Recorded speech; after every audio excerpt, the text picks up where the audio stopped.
kawatua no, ko te kawatua whitu, ko te kawatua waru, ko te kawatua iwa, ko te kawatua ngā huru. Tō kina mai rā te kawa, ko te kawa mātangaroa, ka pipi, ka wawai, ka Hawaii, ka whanake ki raro i ona taranga tūtū. He piri ngā toru te kaumārima tau tōna piri a Pirirākau ki te Pirirākau or Contact Energy.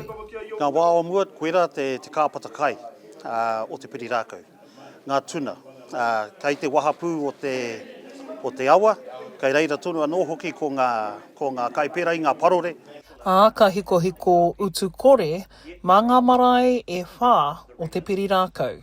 Te wā rātau i whakatū tērā dam e ki, ko ngaro haere e nei kai, mai tō mātou kāpata kai. Me pehenei tātou e āwhina, manaaki, i ngā manuwhiri. This kaupapa today, recognising our agreement with Pirirākau, really important to stop and celebrate these moments.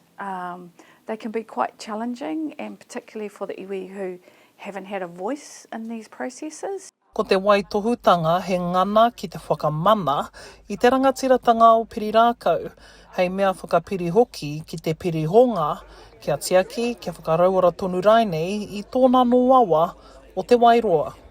We always try and find where are there some areas of shared interest, and I think marae power for us is something that we like to support because it not only benefits the marae, but it benefits the community, given that they are such an important meeting place that people come to, particularly now in emergencies. Te whakahirahiratanga o tēnei kaupapa, kei te mohi o nei tātou, aha kua te kaupapa, mena he tangi, he hui, he kurareo, ko wā tātou marae wera, e pīkau ana i te kaupapa, e tiaki ana i te hapu, e tiaki ana i te iwi, e tiaki ana i te hapori. It's not just about the resource consenting, it's about the relationship with communities who are going to be alongside us, working in the environment that our assets exist in, not just us, but our children and our grandchildren. Mā tēnei, ko tū te reinga, ko paparoa, ko pautū te rangi, ko tawhiti nui, ka pakari ake ki te tautoko I whānauri.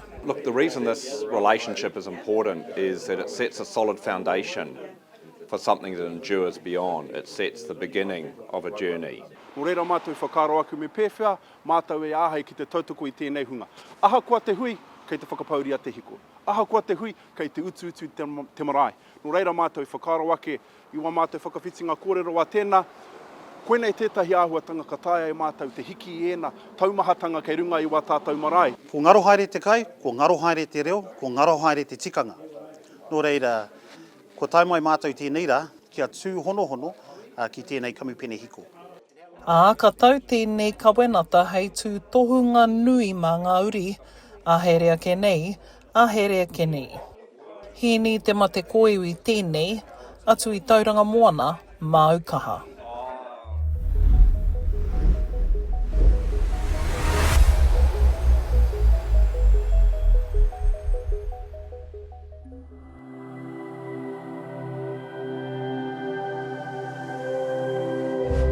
Ko te reo